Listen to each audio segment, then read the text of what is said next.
परमात्मा एक शेवट टिमकीच्या वतीने गट नंबर 3च्या वतीने खंडाळवाडी चर्चा बैठक वैद्यभाऊ यांच्या इथं सुरू आहे। ह्या चर्चा बैठकीमध्ये भगवान बाबा हनुमानजी उपस्थित आहे, यांना माझा प्रणाम। आपले सगळ्यांचे सद्गुरू महान त्यागी बाबा गुंदेजी उपस्थित आहे, यांना माझा प्रणाम। वाराणसी आई उपस्थित आहे, यांना माझा प्रणाम। तसेच कार्यकर्ता उपस्थित आहे, यांना माझा नमस्कार। या बैठकीचे अध्यक्ष उपस्थित आहे, यांना माझा नमस्कार। ज्येष्ठ सेवक सेवकीने बालगोपाळ यांना सगळ्यांना माझा नमस्कार। हे बैठक 4 तत्व 3 शब्द आणि 5 नियमांवर उपस्थित होते। मार्ग खूप अनुभवाचा आहे, असा मार्ग मिळणार नाही समजणेवाल्यासाठी। नाहीतर ह्या मार्गामध्ये बी राहून आपण साऱ्या जीवनभर अगर बाबांना जे शिकवलं ते नाही समजलो तर दुःखी राहू। आणि सुख कशाले म्हणते ते आपण समजू नाही शकणार।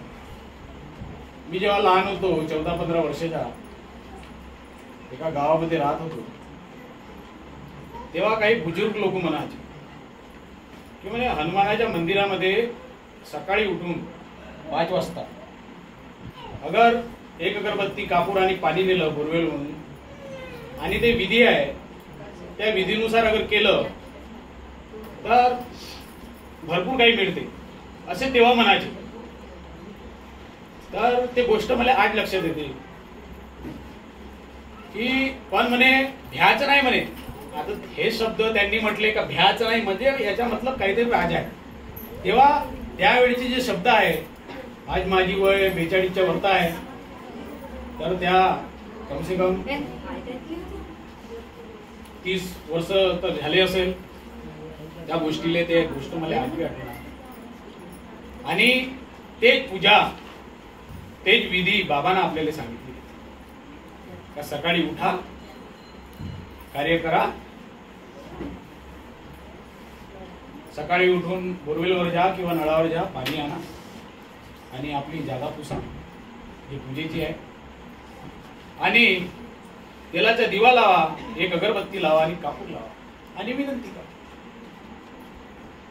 तर मी तर मार्गात आलो बहुत वर्ष झाले, पण ते सगळं करून मी ते समजत नव्हतं। मी तर आपलं ते सकाळची विनंती संध्याकाळची प्रार्थना करत होतो आणि चालत होतो, पण भगवंतानं जागवलं। कोटी कोटी धन्यवाद की बाबांना म्हटलेलं आहे जागेगा वो पाएगा, सोएगा वो खोएगा। पूरी दुनिया सोई हुई है, इसमें मोह माया अहंकार वासने के अंदर पूरी दुनिया। सुख समझ रही है पैसे के अंदर है, लेकिन बाबा ने बताया है कि पैसे के अंदर सुख नहीं है, पैसा से आधा सुख मिलता, पूरा नहीं। अगर कोई सेवक ये समझता होगा कि पैसे में ही पूरा सुख है तो ये गलत है। तसे माझे मार्गदर्शनाला अर्धा तास लागते, पण मी 5 ते 7 मिनिटांमध्ये पूर्ण करण्याचा प्रयत्न करीन,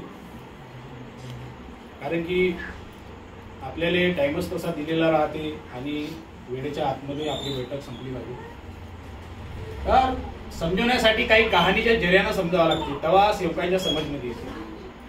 पण मी ते तेवढं मार्गदर्शन करणार नाही, बाबांना जे सांगितलेलं आहे ते सांग। बाबांना म्हटलंय की जो सेवक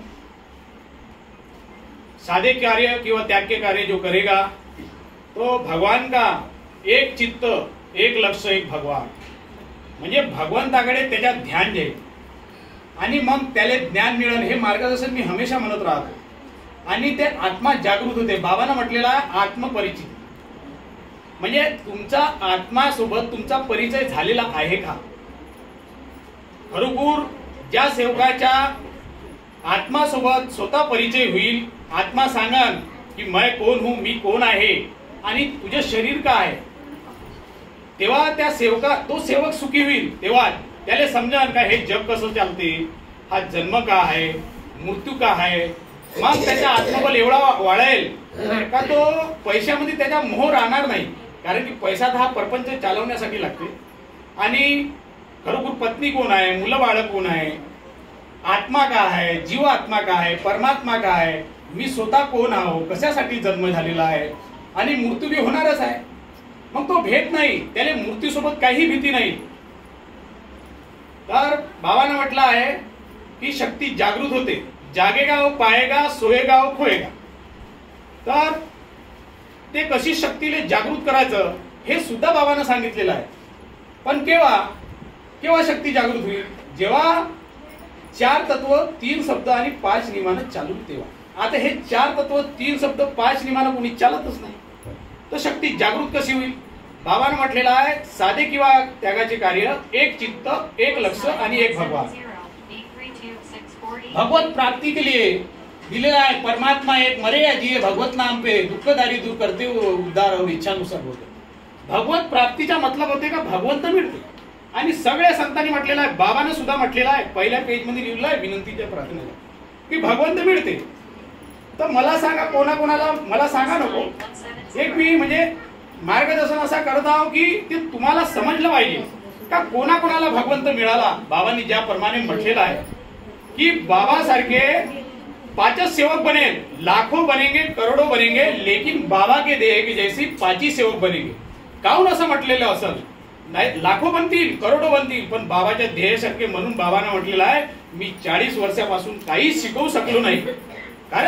कारण की त्यांना आत्मपरिचिती झालीच नाही, आत्मसाक्षात्कार झालाच नाही. आपण जे बी मार्गदर्शन करतो हे फक्त मार्गदर्शन सुंदर आहे, चांगले आहे. जेव्हा भगवंताची अगर प्राप्ती करायची असेल तर मंदिरामध्ये जायच लागेल. बाबा गेले होते मंदिरात, म्हणजे अनेक वाल्यासाठी. असं नाही का आपल्याला बाबांना मंदिराची पूजा नाही सांगितली म्हणून आपण त्यांना काही बी म्हणू. त्यांना जायच लागेल. ते पहिली शिडी आहे, पहिली, दुसरी, तिसरी जाऊन तेव्हाच 10वी पास होईल, अन्यथा होणार नाही.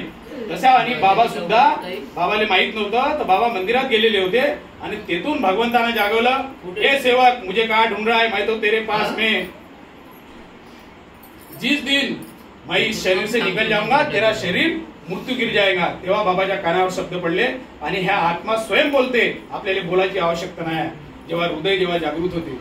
म्हणून सेवकांना मला जे मिळालं, भगवंतानी मला जे दिलं, मी तर पहिले छोट्या बैठकीमध्ये, मोठ्या बैठकीमध्ये येतच नव्हतो, कारण की मला बोलताच येत नव्हतं.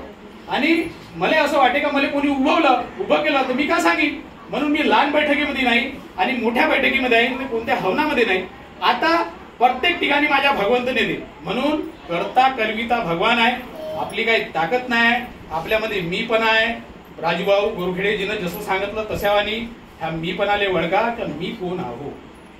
बरोबर मी आत्मा, मी शरीर आहो, मन आहो, बुद्धी आहो. आपल्याला जे डोळ्यानं दिसते ते सत्यता आहेच नाही.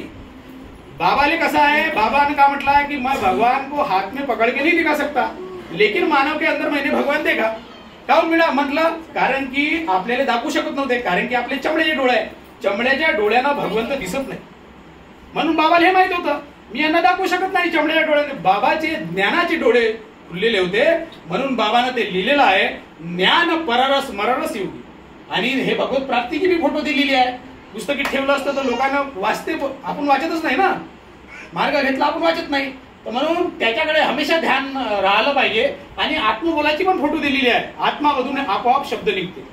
ते आत्मबोलाच्या फोटोमध्ये बी लिहिलेलं आहे कि भला तूने मुझे प्राप्त किया, लेकिन मैं मानव के ऊपर विश्वास नहीं करता, मानव हे बैमान आहे. म्हणून सेवकांनो, भगवंतांना मला जागवलं. कोटी कोटी धन्यवाद भगवंता. मी बोलण्या चालण्यामध्ये या 15 दिवसात, सकाळच्या विनंतीमध्ये, संध्याकाळच्या प्रार्थनेमध्ये चुकत असेल, माझ्या बोलण्यामध्ये कोणाचं मन आत्मा दुखत असेल, याची मी क्षमा मागतो. भगवंता आपलं बालक समजून क्षमा करावे अशी मी आपल्याला प्रार्थना करतो.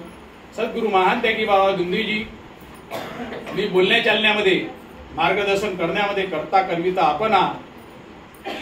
मी कुठं चुकत असेल बाबा मला क्षमा करा अशी मी आपल्या चरणी प्रार्थना करतो. आईला मी क्षमा मागतो. येतो उपस्थित ज्येष्ठ सेवक सगळ्यांना मी क्षमा मागतो. सगळ्यांना माझ्या